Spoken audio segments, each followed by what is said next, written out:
Landline number ಇದೆ ನೋಡಿ, ಅದನ್ನ ತೆಗೆದು ಬಿಸಾಕ್ಬಿಡಿ. ಯಾಕಂದ್ರೆ ಯಾವ ಕರೆ ಮಾಡಿದ್ರು ಯಾರು ಸ್ವೀಕರಿಸಲ್ಲ. ನಾವು ಕೆಲಸ ಬಿಟ್ಟಿದ್ದೀವಿ. ಬೆಳಗ್ಗೆ ಮಹೇಶ್ ಅಂತೆಲ್ಲ ಯಾರು ಇಲ್ಲಿ ಇದ್ದಾರೆ, ನಿಮ್ಮ ಇಂಜಿನಿಯರ್ ಕೇಳಿದ್ರೆ ಮೇಡಮ್ ಬರಲ್ಲ ಸರ್, ನನ್ಗೆ ಗೊತ್ತಿಲ್ಲ, ಕೆಲಸ ಬಿಟ್ಟಿದ್ದೀವಿ. ಅಲ್ಲ, ಈಗ AW ಅವರು AW ಆಗಿ ಕ್ಯಾಶ್ ತಗೊಂಡಿದ್ದಾರೆ, ಬರ್ತಾರೆ ಅಂತ ಒಂದು ಇನ್ಫಾರ್ಮೇಶನ್ ಹೇಳ್ಬೋದಲ್ಲ. ಅದ್ರ ಜೊತೆಗೆ ಇವಾಗ ಲ್ಯಾಂಡ್ ಅಕ್ವಿಷನ್ ಮಾಡ್ಕೊಂತ ಇದ್ದೀರಾ, ಕೆಲವೆಲ್ಲ ಬಿಟ್ಟಿದ್ದೀರಾ, ಕೆಲವು ಈಗ ದಲಿತರಿಗೆ ಕೈಗಾರಿಕೆಗಳಿಗಂತೇಳಿ ಜಮೀನು ಕೊಡ್ತಾ ಇದ್ದೀರಾ. ಎಷ್ಟು ಜನಕ್ಕೆ ಕೊಟ್ಟಿದ್ದಾರೆ? ಬೆಂಗಳೂರು ಭೂಗಳ್ಳರು ಬಂದು ಇಲ್ಲೇ ರೈತರ ದಲಿತರ ಹೆಸರಲ್ಲೇ ಆ ಜಮೀನನ್ನ ಮಂಜೂರು ಮಾಡ್ಕೊಡೋದು. ಅದನ್ನ ತನಿಖೆ ಮಾಡಿ. ಇಲ್ಲಿ ಯಾವುದೇ ಒಂದು ಅರ್ಜಿ ಕೊಡ್ಬೇಕಾದ್ರೆ ಯಾವ ಅಧಿಕಾರಿನೂ ಸಿಗಲ್ಲ. ಬಂದಾಪಟ್ಟ ಓದಾಪಟ್ಟ ಬಂದ್ರ, ಕಾಪಿ ಡೇಯಲ್ಲಿ ಕಾಪಿ ಕುಡಿದ್ರ, ಆರಾಧನೆ ಊಟ ಮಾಡಿದ್ರ, ಹೊರಟೋದ್ರ. ಇವತ್ತೇ ನಾವು ಕೇಳ್ತಾ ಇರೋದು. ನೀವು ಹೇಳ್ತೀರಾ ಸಮಸ್ಯೆ ಇದೆ, ನಾವು ಕೋರ್ಟ್ಗೆ ಡೆಪಾಸಿಟ್ ಮಾಡ್ತೀರಾ ಅಂತ ಕೇಳ್ತಾ ಇದ್ದೀರಾ. ಡೆಪಾಸಿಟ್ ಮಾಡ್ತೀರಾ? ರೈತರನ್ನ ಯಾರು ಕೇಸ್ ಹಾಕಿರ್ತಾರ ಅವ್ರ ಫ್ಯಾಮಿಲಿನ ಒಂದು ಕೋರ್ಟ್ ತರ ನೀವು ನಡೆಸಿ, ಇಲ್ಲ IBL ನಡೆಸಿರೋ, ಎಲ್ಲಿ ನಡೆಸಿರೋ, ಆ ರೈತರಿಗೆ ಅನುಕೂಲ ಆಗೋ ರೀತಿ ಅವ್ರ ಫ್ಯಾಮಿಲಿ ಡಿಸ್ಟ್ರಿಬ್ಯೂಟ್ ಇದು ಮಾಡಿ ಆ ಕೋರ್ಟಲ್ಲಿ ನೀವು ಡೆಪಾಸಿಟ್ ಮಾಡೋದನ್ನ ದಯವಿಟ್ಟು ರೈತರಿಗೆ ಕೊಟ್ಬಿಡಿ. ಯಾಕಂದ್ರೆ ಕೆಲವು ಹಣ ಮಾಲೂರಲ್ಲಿ ಸುಮಾರು ಮೇಡಮ್ ಮಾತ್ರ ಒಂದಿದೆ, 10 ವರ್ಷ ಆಗಿದೆ. AC ಮೇಡಮ್ ಮಾತ್ರ ಸ್ಟೇ ಇದೆ. AC ಮೇಡಮ್ ಮಾತ್ರ ಸ್ಟೇ ವೇಕೇಟ್ ಆಯಿತು. ಈಗ ಸಿವಿಲ್ ಕೋರ್ಟ್ ಅಲ್ಲಿ ಹಾಕೊಂಡಿದ್ದಾರೆ. 10 ವರ್ಷ, 10 ವರ್ಷ ಆಗ್ತಾ ಇಲ್ಲ. ಹೇಳ್ಬಿಡ್ತೀವಿ, ಅದನ್ನ ಕೇಳ್ಬಿಡಿ.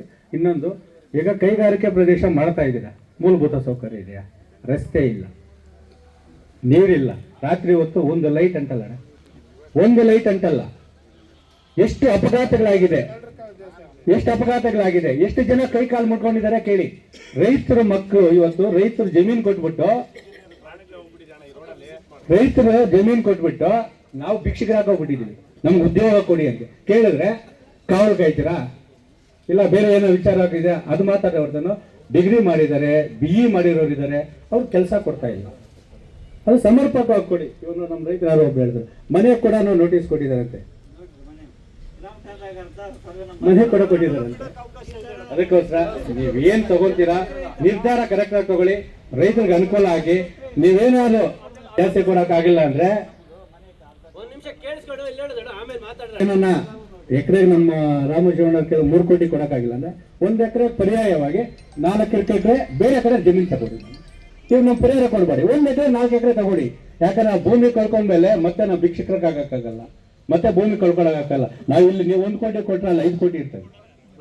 ಅದನ್ನ ಕರೆಕ್ಟ್ ಆಗಿ, ಯಾಕೆ ನಮ್ಮ ಸಭಾಪತಿಗಳಿದ್ದಾರೆ, ಎಲ್ಲ ರೈತರು ಇದ್ದಾರೆ, ಸಮರ್ಪಕವಾಗಿ ಏನಿದೆಯೋ ಅದನ್ನ ಸಮಸ್ಯೆ ಬಗೆಹರಿಸಬೇಕು. ಮತ್ತೆ ಅಕ್ವಿಸೇಷನ್ ಮಾಡ್ಕೊಂಡ್ಮೇಲೆ ಮತ್ತೆ ರಿಟೇಚ್ ಅನ್ನೋದು ಬೇಡ.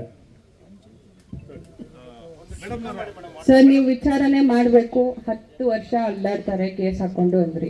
2ನೇ ಹಂತದಲ್ಲಿ 50 ಎಕರೆ ವಿಚಾರಣೆ ಮಾಡಿ ಪೇಮೆಂಟ್ ಮಾಡಿದ್ವಿ. ಬಾವನಹಳ್ಳಿಲಿ 150 ಎಕರೆ ಕೇಸ್ ಇರೋ ವಿಚಾರಣೆ ಮಾಡಿ ಪೇಮೆಂಟ್ ಮಾಡಿದ್ವಿ. ನಾನು ಬಂದು 6 ತಿಂಗಳಲ್ಲಿ 4 ತಿಂಗಳು ನಾನು ಎಲೆಕ್ಷನ್ ಮಾಡಿದ್ದೀನಿ, ಅಸೆಂಬ್ಲಿ ಎಲೆಕ್ಷನ್, ಪಾರ್ಲಿಮೆಂಟ್ ಎಲೆಕ್ಷನ್. ಈ ಸಮಯದಲ್ಲಿ ನಾವು ನಿಮಗೆ ನೋಟಿಸು ಕೊಡ್ತೀವಿ, ಕೆಲವೊಬ್ಬರಿಗೆ ಅದು ರೀಚ್ ಆಗಲ್ಲ, ಕೆಲವೊಬ್ರು ಮನೆ ಶಿಫ್ಟ್ ಮಾಡಿರ್ತಾರೆ, ಅವ್ರು ಬರೋಕ್ಕಾಗಲ್ಲ. ಅದಕ್ಕೆ ಇಲ್ಲೇ ಬಂದು ವಿಚಾರಣೆ ಕೂಡ ಮಾಡ್ತೀವಿ ಅಂತ ಹೇಳಿದ್ವಿ. ಇನ್ನು ಎಲೆಕ್ಟ್ರಿಸಿಟಿ ಸಮಸ್ಯೆ, ರೋಡ್ ಸಮಸ್ಯೆ, ಅದನ್ನು ನಮ್ಮ ಚೀಫ್ ಇಂಜಿನಿಯರಿಂಗ್ ಸೆಕ್ಷನ್ ಜೊತೆ ಡಿಸ್ಕಸ್ ಮಾಡಿಬಿಟ್ಟು ಅವ್ರನ್ನೇ ಒಂದ್ಸತಿ ಸ್ಪಾಟ್ ವಿಸಿಟ್ ಮಾಡಿ ನಾನೇ ಕರ್ಕೊಂಡು ಬಂದೆ.